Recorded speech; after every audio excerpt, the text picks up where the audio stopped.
Hello and welcome to episode 6 of Mama Tales. I think I did not mention this at the beginning of this podcast, so think of this section as like the admin part of the podcast.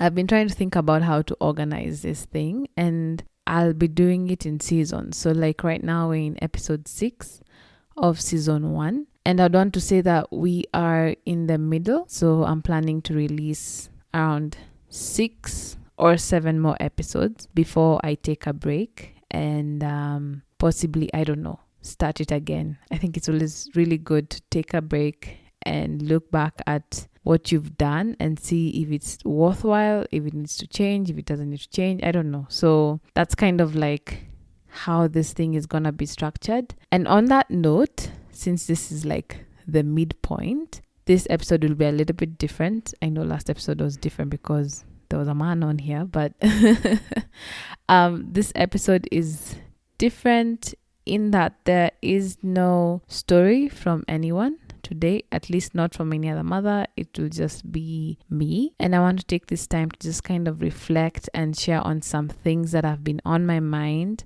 this recent past weeks. So I call this episode either fears and wins or fears versus wins. I don't know if I want to pit them against each other, but definitely in my mind I view them as separate. So these are like the fears that I have right now in my motherhood journey and the wins that I feel like I have achieved so far. And I just thought it would be great to talk about them because there's a lot of things I usually jot down and put aside, but I just never know where to fit them in this platform. But just because of how young it still is, still trying to find its footing, and it's still a platform where I get to share my journey as a mother, I felt like it would be great to just dedicate an episode to consolidate a lot of my thoughts, put them in here and share them with you guys, and also as a record for me, that time when I need to like look back at this and learn from myself. Because one thing that I have learned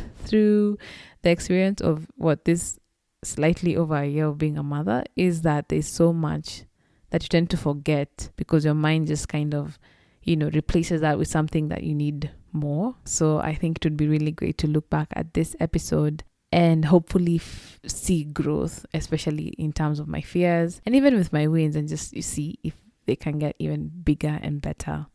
Without further ado, let's just get started with my fears. So the very first fear I want to talk about is separation anxiety. The way it's part of a child's developmental, I would want to call it milestone for them to experience separation anxiety. That's where my daughter is at right now. But for this fear, I'm not even talking about her separation anxiety. I'm talking about my very own. I have been literally attached to this child ever since she was conceived. Literally in my womb. We've been together every single day, and probably only apart when she sleeps, maybe when I go out to run an errand or two, which usually happens when she's napping. So we've literally been together all through, and I'm not complaining because this is something that I actually wanted. It was part of my decision for quitting my 9 to 5 and creating a lifestyle in which I'll be able to be available for her and all the other future babies. But something interesting has come up now where I'm slowly getting to that point where I need more space, more time for me, and I am having a really tough time letting go. I feel very guilty. To be quite honest, I feel very guilty not being there with her, or even just the idea of not being there with her and letting somebody else take care of her, up to the point where I'm asking myself, do I really need my space? Can't I just walk around the naps and sleep times like we've just been doing it? I think the height of this came when, let me see, so there's a day I had a really crazy dream and actually even wrote it down, so I just want to find it and read it to you. So here it is. So this is exactly what I wrote. I had a dream today. I dreamt that I had left my baby behind and drove to work with 2 of my friends. On my way to work, we were chatting normally. I was happy, cracking jokes and laughing with them. But by the time I got to work, my mood completely changed. I became obsessed with trying to figure out how my baby was doing. I looked at my phone, trying to see the feed from the camera I'd left at home and to see how she was doing. In the video feed, I could see that she was home with my mom, among other kids and adults, just singing and having a merry time. At this point in the dream, I locked myself away in a different room and just started sobbing. One of my friends came in and tried to reassure me that everything will be okay, that she is in good hands. I relax a little and go back to join them. Later, I check my phone again, and this time I cannot see her. I get a message that she's been put in a bus to go see her father. Now I'm super worried. Was she alone in there? Why was her father away? Has she eaten? Why did I have to leave her? I see pictures of her and she's with an uncle of mine that I do not particularly like because of things that happened in the past. At this point, I start properly freaking out. But then I woke up. So that's the dream. That's what I wrote about the dream. And I think with this dream, I can remember the feeling or like why it was there. It was just that I could not ensure her safety by me being away. So I felt guilty for being away. Once we left her with her grandmother and attempted to go out for a quick dinner with my husband. We did. It was great. We tried our hardest not to call back or, talk to my mom. But when we went back an hour later, literally an hour later, we found her crying her lungs out. She even had mucus running down her nose. And that's not something that I'd seen my daughter do. Her grandmother looked tired.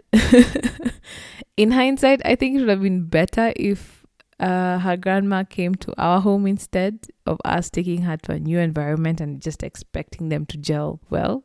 So ever since that day, I haven't gotten to that point where I've been able to release her. Recently, I'd say maybe 2 weeks ago, her grandmother came, same grandma, that's my husband's mom, and I needed to go out for a quick errand. I think it was even just 30 minutes. And I wanted to try it again now. She's at home, should be a safe space. Kay is very independent, so she just needs to see someone as she goes on with her playtime and whatever. So, I said, okay, let me just quickly run out. My husband was also at home, so I was sure that even if she's not comfortable, my husband would be able to leave the office a little bit and help her out. So I went out and I remember I kept looking at my phone, waiting for it to ring, for them to tell me, hey, you need to come back. Things have gone, have gone south. Nobody called me. I even got to a point I was like, maybe I can even extend this to an hour. Like I was outside and I was like, what do people do when they're outside? But the baby is awake, because I always have a timer with me. It's whenever I leave the house and she's napping, I know exactly when I need to come back. So I came back later after not knowing exactly what to do after I'd finished. So, there's nothing else. I came back and my daughter was pretty all right. It's like she didn't even notice I wasn't there. She was very chill. Her grandmother was quite excited that they were, they got to repeat that stay and it was a whole lot better. I remember when we were saying goodbye to her grandmother, she wouldn't let go of her. Like Kia was clinging on to her. So I was just like, okay. Well, clearly someone has moved on. I'm the only one who's left here. Separation anxiety isn't something I've had to really worry much about because of my situation, right? It's kind of like the space I've created where I'm always here.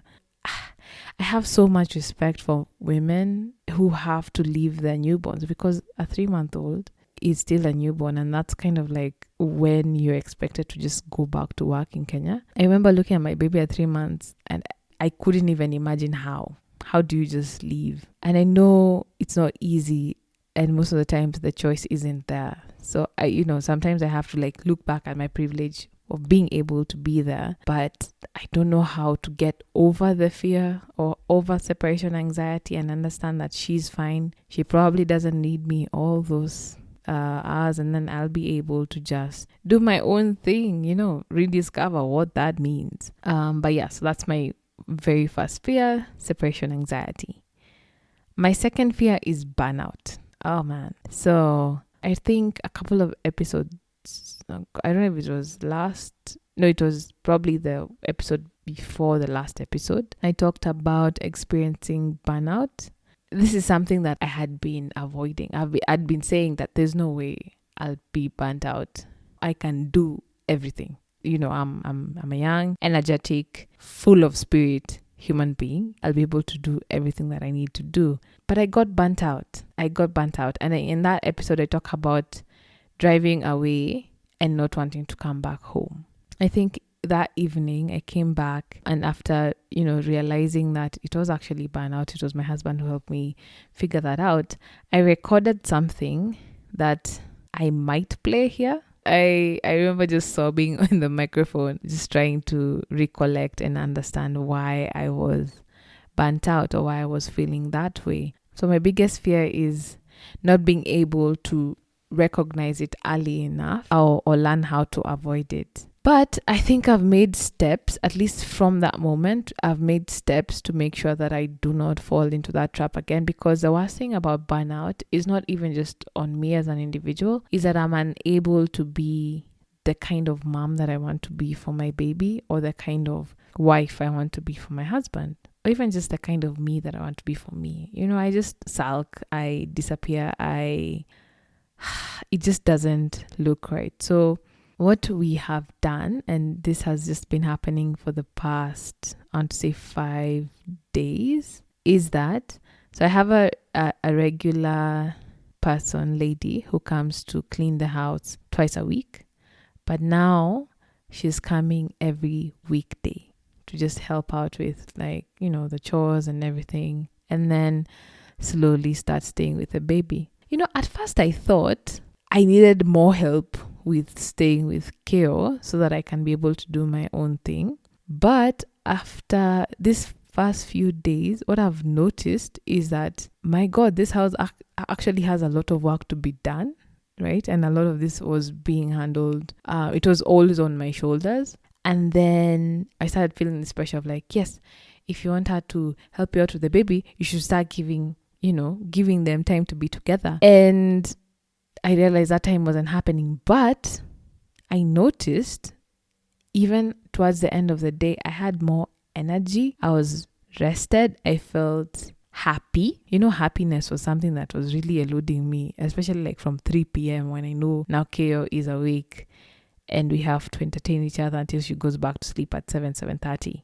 I was looking forward to that. I didn't feel like I was chasing time. I wasn't chasing anything. I've been able to be more present with her. And then just yesterday, it got to a point when they now had to be together. So what happened is that I had a meeting at the same time my husband did. And normally when these two things usually happen is that, depending on how involved someone is, one of us would stay with the baby. But this time round, I was like, see, we try our new resource and see if this thing would work. And I called her and told her to, just be around, come to the living room, just be around as Keo does her thing.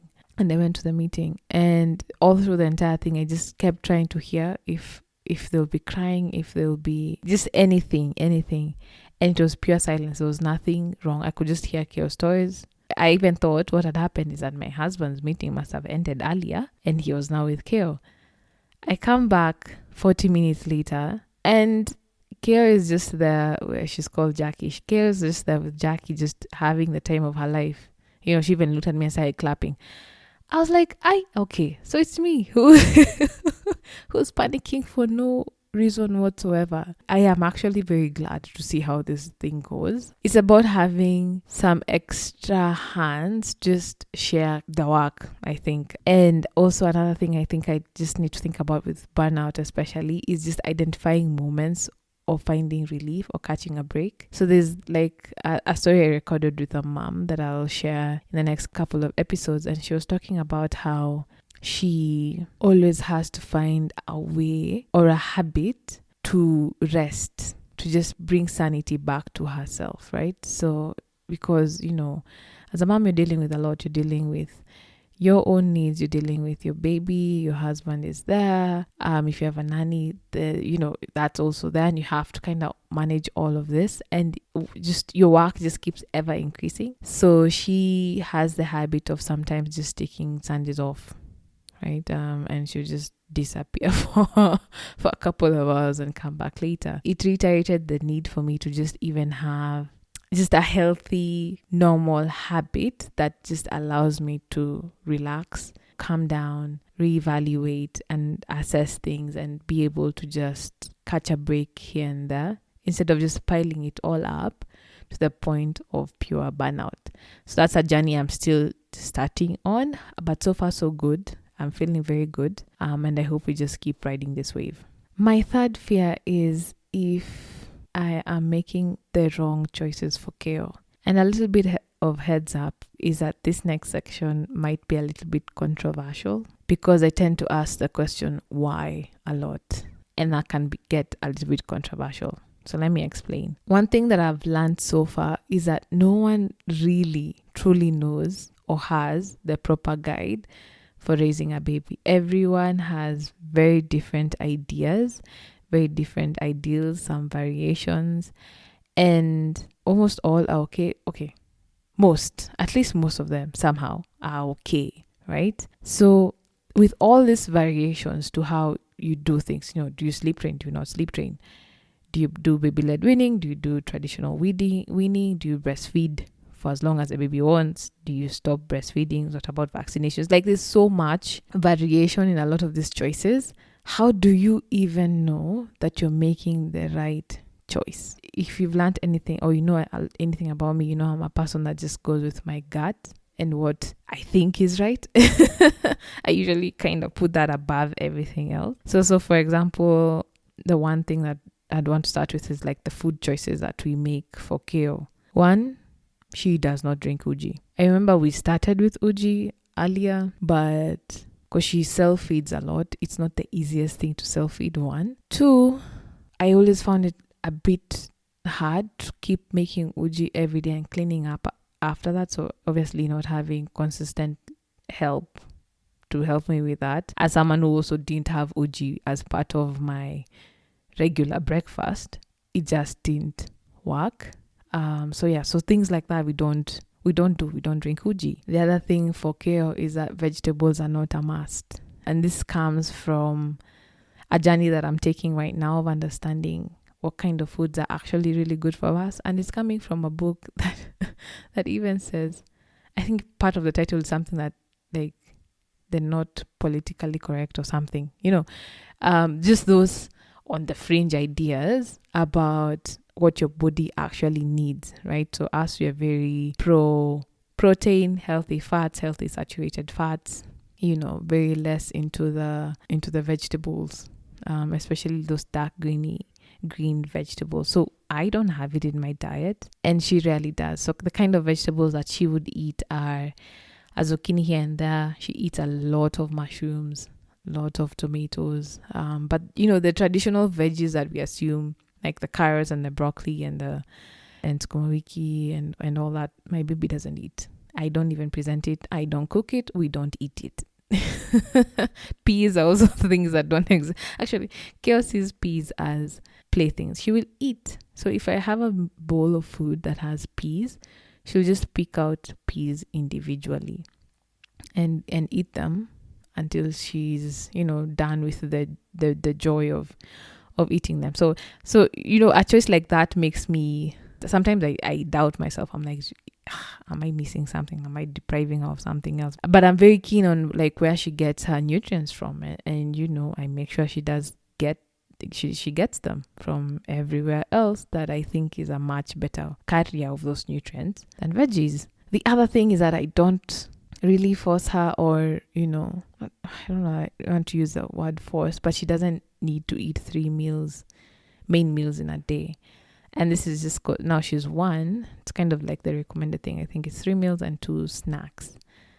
Sometimes, depending on how just the day has unfolded, we'll have eaten. So breakfast is a very major meal for that chick. She eats quite a lot of breakfast, and it's usually really well rounded. So that's really good. And then some days we can just end up eating a lot of snacks. The other things is that sometimes I can cook her something that she doesn't like. So the thing that I don't do is offer her an alternative. So I'll always have safe foods for her on her plate, the ones that I'm sure she would like. But I don't want to create that idea of, she hasn't eaten anything on that plate, let me go find her something else. You know what I mean? So if I know there's something safe for her to eat there, I just take it as it's just one of those days that she just doesn't want to eat, and she's fine. In fact, those days she won't even breastfeed any more than usual.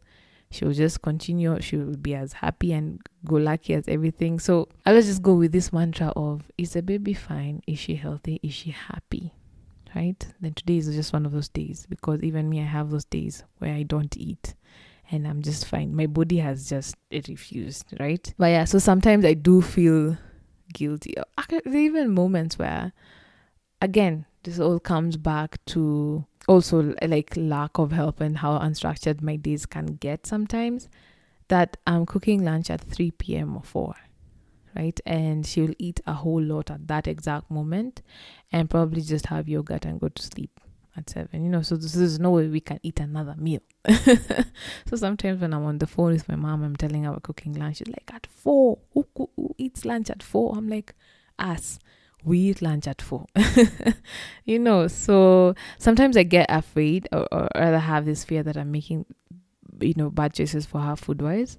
But then try and trust my gut and understand that I'm doing it for a reason. It's not just like that. Like, it makes sense for us now, and she seems quite all right. The other thing, and this one is where probably, if it hasn't already gotten controversial, is another one for vaccines and monthly check-ins with dogs. So, quick one, I'm not anti-vaccinations.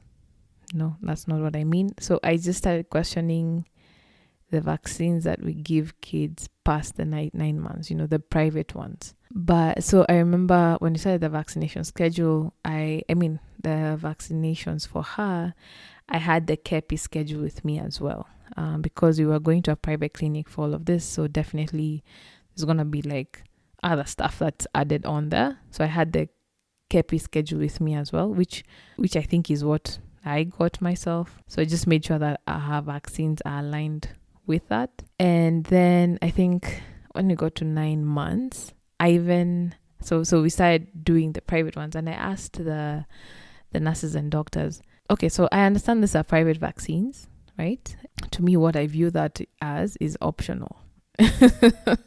To be quite honest, that's an optional thing. So just circle the ones that you feel are very important. I could see that they would actually take time and see, okay, maybe this one you can not, you can do without, and this one you can do without, this one you might need, this one you need, So it helped me understand, or rather try and get into this whole of really understanding where these vaccines fall into a baby's life, what is needed, what is not, and then we just work out from there.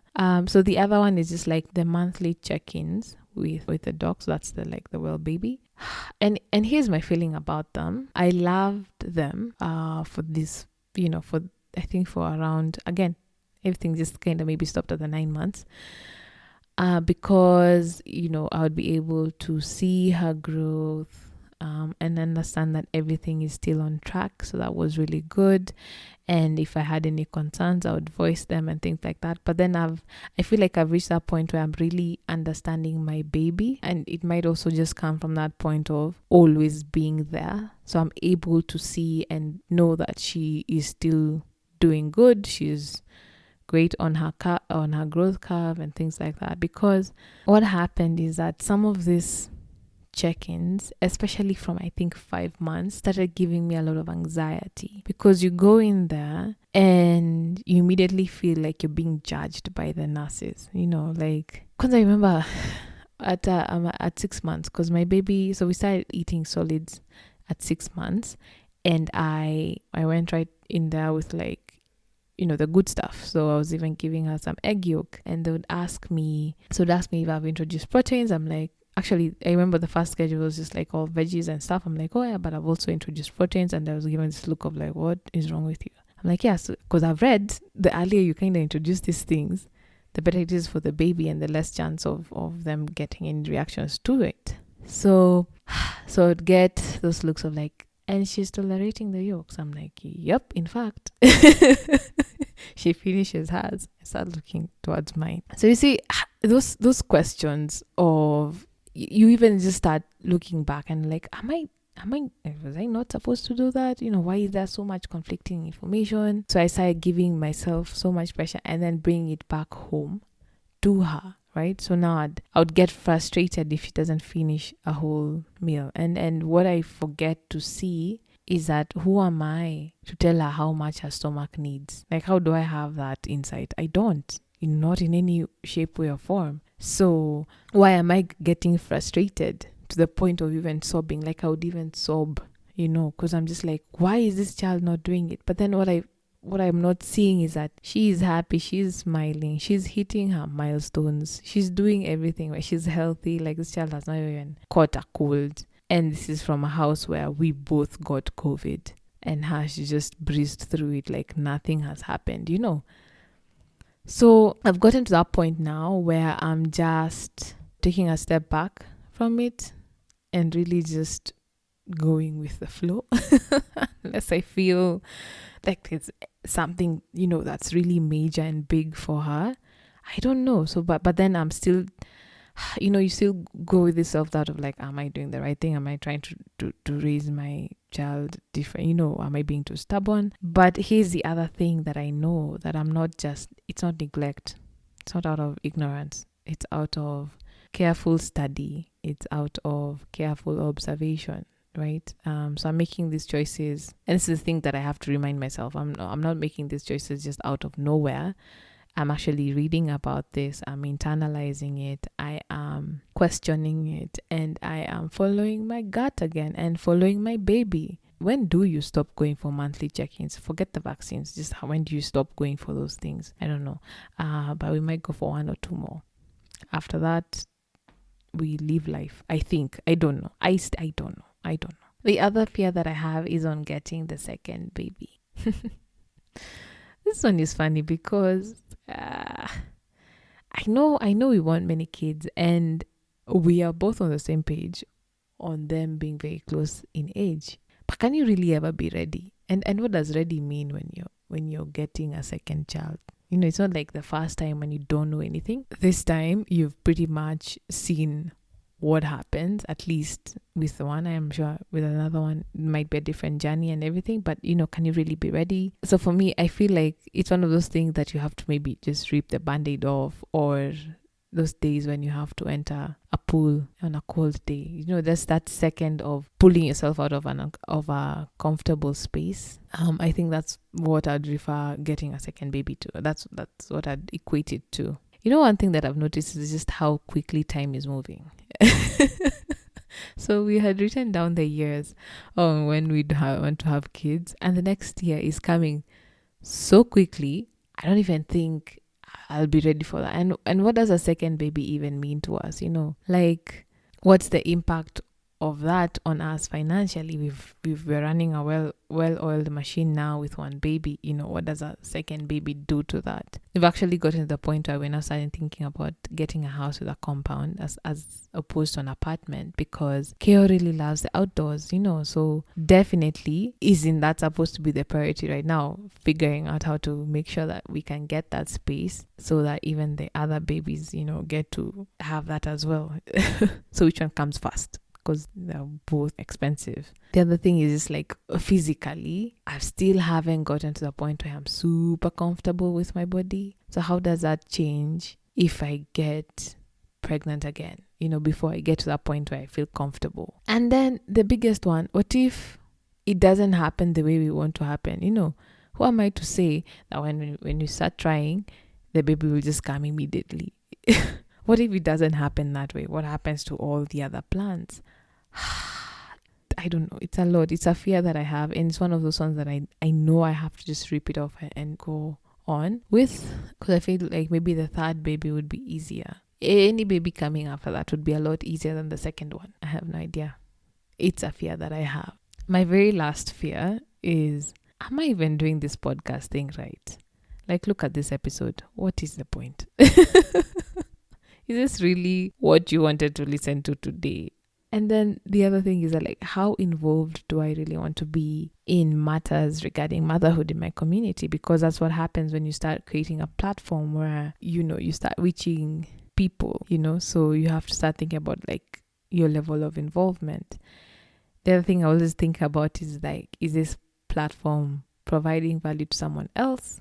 Is it providing value to me? I don't know. I mean, I've gotten really good feedback definitely so far, and I think I just need to take time to listen to it, really, really listen to it and understand what kind of value it's providing. I appreciate any type of feedback I get 100% because it also just, I think, fuels me and helps me understand the why of this, because definitely when I started I had a why. It just felt natural, it felt needed. It's definitely not unique, but I felt like my voice in this space, my experience and experience of those around me we can just help each other out. That was my biggest why. So sometimes I feel I have this doubt that I am not providing any sort of value. And the other thing is, it's like, what is this? Is the future of this? Do I have to be thinking about the future right now? I have no clue. Should I be working towards something? I don't know. I just know it feels good. And yeah, I think that's where I'll stop with the fears. So let's just get those murky things out of the way and just look back at the wins, the goals that I think I'm hitting and achieving, and I'm very, very glad about. So my win number one is definitely Kira's independence. I'm so proud of her. I am so proud of her, just with how, I know sometimes it might sound like you're very dependent, but I think I'm the one who's more dependent on her, to be quite honest. But she's a very, very independent person. She loves her personal space. Don't come near her. Don't just touch her head or her ears without any reason. She's the one to engage contact. So it's always good to see her and also respect that space that she's looking for. I love how independently she eats. These days we've learned how she says no. Okay, not says, but she nods her head or shakes her head no when she's done. And if I ignore that head shake and give her food, she will just spit it out. Because there are some meals that I spoon feed her, she'll just spit it out. I've started putting things closer to her level. So for example, like water, all her water things and like the places where she eats snacks from are on her level in the kitchen. So she just grabs them. She started to grab them and bring them to me.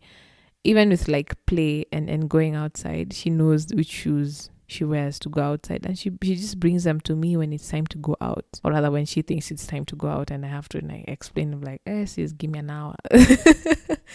Yeah, so she plays independently. In fact, her best thing to do now is to just grab something. So she just needs to hold something and she'll just walk everywhere. She just walks around the house. She'll just walk mumbling. Don't try and interfere with her walk. Just let her do her thing. And that's what I was saying. Like, even when I need someone to take care of her, I just need to be around her as she does her thing. Unfortunately for me, I can't be around her and do my thing, because if she sees my laptop open, she just casually walks to me and closes it and then walks away. The other thing that I'm really grateful for, like at least in her independence, is her sleep. We really worked hard towards that, and I'll keep saying this, like especially with a baby so far, and I know it might change over the next couple of years. I don't know. I hope we'll still be able to adapt and find something that works. But sleep equals freedom for everyone. That's a well-rested baby, and that's a well-rested parent. So when she was able to sleep in her own room, soothe herself to sleep, chill in her bed when it's not time to come out yet, and she chills very casually. She'll either just lie down, sometimes she'll sit.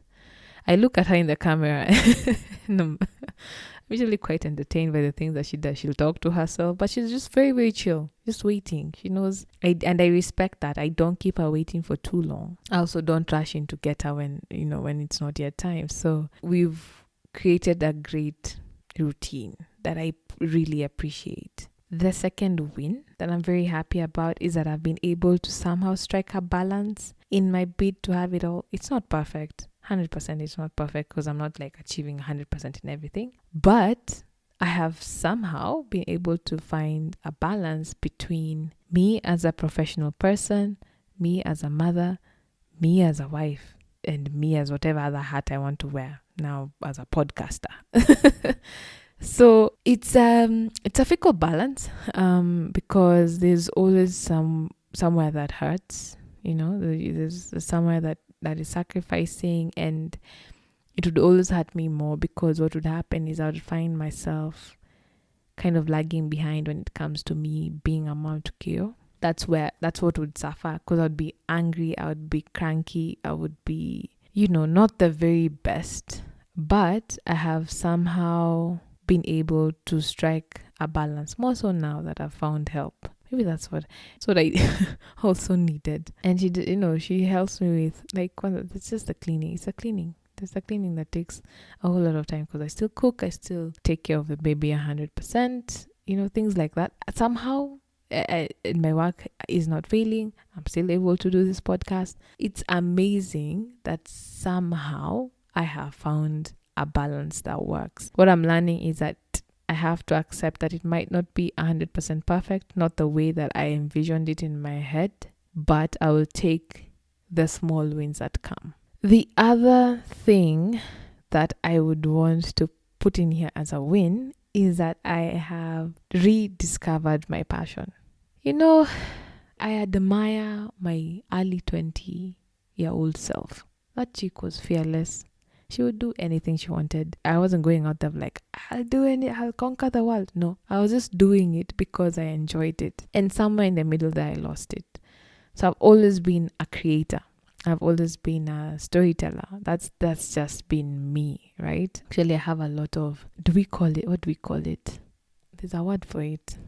Let's just go with evidence. There's a lot of evidence of my creation. I had a YouTube career for a minute there as a tech reviewer for a channel called TechWiz. I also was a travel vlogger before travel vlogging became a thing. So me and my husband have a channel still there called Mogore and Morothi. I would travel we were going places with very little money, but we were still having a lot of fun and documenting it. And that's how I learned how to create videos and things like that. I've had multiple blogs in my life.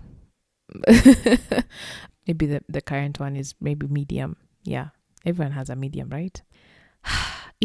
Somewhere in there, I kind of gave up on myself. But somehow I have come to that point where I've stepped out of that quote-unquote comfort zone and found myself again. I'm developing new networks, new friends, new ideas. Like, my brain is always moving and churning, and creating things like this, which I never thought I would have, So yeah, it's been great rediscovering my passion, and that ties into my next win of like experiencing personal growth, especially now that I'm a parent. And this is something I've had from the moms that I've been interacting with. And another good, I'll just put it here before I expand on that. What this podcast has also allowed me to do, and I should put this as a win, is that I've been able to reconnect with a whole lot of people that I might probably not have been able to do if not for the fact that we're on this journey together. And I do not take that for granted at all. No, in no way whatsoever. Anyway, so back to the personal growth thing, is that at some point in life, you feel like once you're a parent, your life stops. Like, now it will just be the baby. You won't have time for anything. But instead of my life ending, in fact, I feel like it just began. I have grown in leaps and bounds. I can't even explain it. I've become more confident. I've become wiser, financially wiser, better at managing my time. I have become better at knowing what works in my life and what doesn't. Even professionally, I have grown. There's so much that has happened, despite the fact that I'm getting less time to work on me. Does that even make it shouldn't make any sense. If anything, it should be the other way around. But for me personally, I feel like I've grown a whole lot more now that I'm a parent to when I wasn't. The other win, it's probably my last one, is that I'm now at a point where I'm exploring new journeys. And the biggest one goes back to food. I'm very, very passionate about food, if you haven't got it so far, with everything. I wouldn't say I'm a foodie or anything. I don't go to restaurant, but I am someone who really really loves food and wants to understand it. And I've started this whole journey of trying to make food wholesome and try to even make it at home. Like, I've gone into the rabbit hole of learning how to make my own cheese. I'm brewing kombucha. Yeah, so that's like a fermented sweet tea, and it's fantastic for your gut and things like that. I am also understanding and learning, or rather relearning food and what actually works best for us. And I don't want to talk about this right now, but it's things like, just as an overview, that red meat is not bad for you. That fatty thing, saturated fats, the healthy fats that we find in food is actually not bad for you.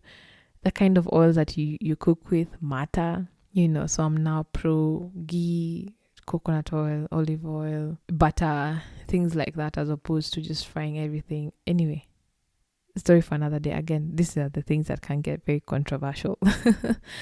But I am also going back to my cultural roots, trying to understand that. My husband has been more on that side, but I'm now just slowly becoming trying to understand it, especially for my baby's sake. I'm really trying to find our roots. And the big thing again comes back to food.